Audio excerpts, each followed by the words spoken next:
प्रयागराज में माघ मेला 2026 के चलते संगम तट पर आस्था का महासंगम देखने को मिल रहा है।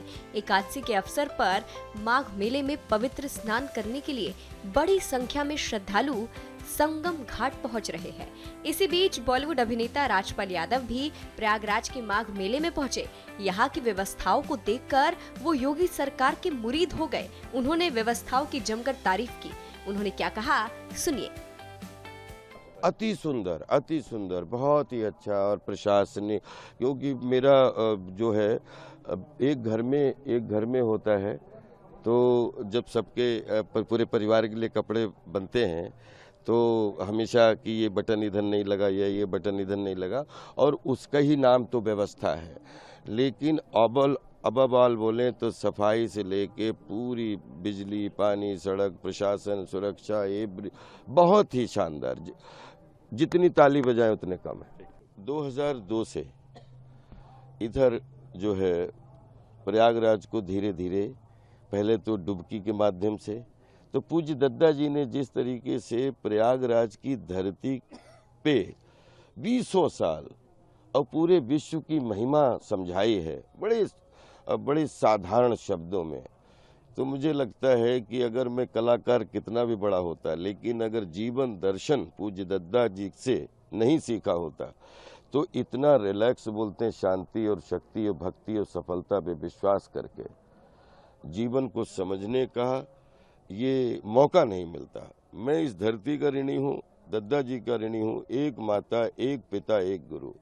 जीवन में हाफ सेंचुरी में 500 चरित्र लगभग बचपन से लेके अभी तक जी डाले, तो 500 जीवन जी लिए, तो 500 जीवन भी रहूं तो अभिनेता ही रहना चाहता हूं। और बोलते हैं जिस माँ ने जन्म दे दिया पता नहीं आगे न जन्म मालूम न मरण मालूम, ये दद्दा जी ने समझाया। लेकिन यही माँ मिल जाए, यही पिता मिल जाए, यही गुरुजी मिल जाए, यही दद्दा मिल जाए और यही कला जीने का मौका मिल जाए तो 500 जीवन कुर्बान है। ये जितना 25 साल में जितना सिनेमा देश दुनिया में करने का सौभाग्य मिला और उसका जो सुख मिला, और वही 25 साल में जो है प्रयागराज की धरती पे, माघ मेले पे, हर जगह जहाँ भी खड़े होते हैं अपन, तो साल में एक बार आता है और इस मिट्टी में घूमने का जो सौभाग्य मिलता है, उसकी फीलिंग को शब्दों से बता पाना तो खैर बहुत मुश्किल होता है। लेकिन हमेशा आता हूँ तो प्राउड फील होता है और बहुत अच्छा लगता है कि एक मनोरंजन के माध्यम से कुछ करने का सौभाग्य मिल रहा है और कुछ आध्यात्मिकता के माध्यम से कलात्मकता जीने के लिए कुछ जो है सुकून मिलता है, सुख मिलता है। सर, मकर का आज पर्व है, मकर संक्रांति है और आप प्रयागराज में हैं, क्या कहिएगा? विशेष स्नान भी किया आज आपने। 2026 की मकर संक्रांति है। पूरे देश दुनिया को बस यही कह सकता हूँ कि सारा संसार एक परिवार, वसुधैव कुटुंबकम। ये प्रयागराज की धरती से बस यही कि धर्म की जय हो, अधर्म का नाश हो, प्राणियों में सद्भावना हो, विश्व का कल्याण हो, हर किचन का कल्याण हो। मनोरंजन के माध्यम से, सेवा के माध्यम से सारा संसार एक परिवार, सभी सुखी रहें।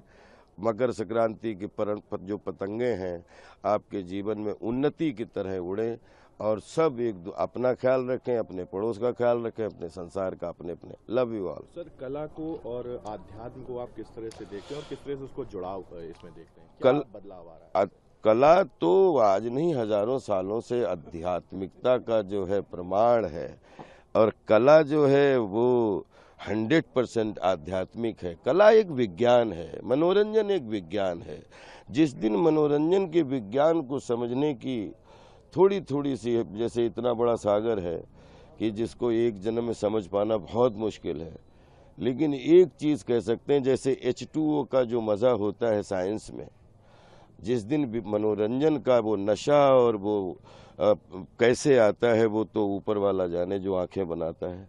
लेकिन मनोरंजन के विज्ञान को जीने का जो मजा है, दुनिया की हर जटिलता को फेस करने का, और ब्रह्मांड के नीचे और नेचर के पुत्र बन के, बोलते हैं कला अपनी माँ है, नेचर अपनी नानी है। माँ से पंगा ले सकते हो लेकिन नानी से पंगा लोगे तो हमेशा के लिए कुड़बुड़ी बन जाती है। तो मैं हमेशा कला, विज्ञान और नेचर, इनको सबको एक दूसरे का द्योतक मानता हूँ ब्रदर। और इसलिए जब आपको प्योरिटी से जो भी कला जीनी है, जैसे बोलते हैं जीवन जीना है, तो जीवन एक रियल है और कला जो है वो रील है।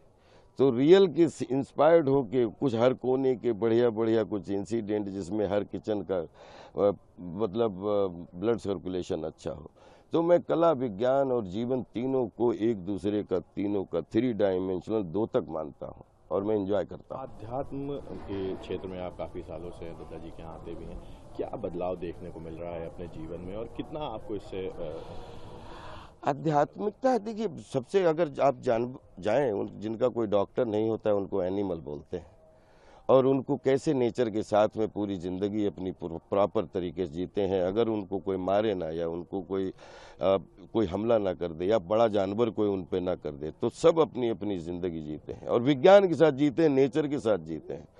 तो मुझे ऐसा लगता है कि जब वो जी सकते हैं बगैर डॉक्टर के, तो हमारे पास तो 400 सुविधाएं हैं अलग अलग, तो हमें तो बहुत सारी सुविधाएं मिली हुई हैं, तो हमें तो और कलात्मकता से जीना चाहिए।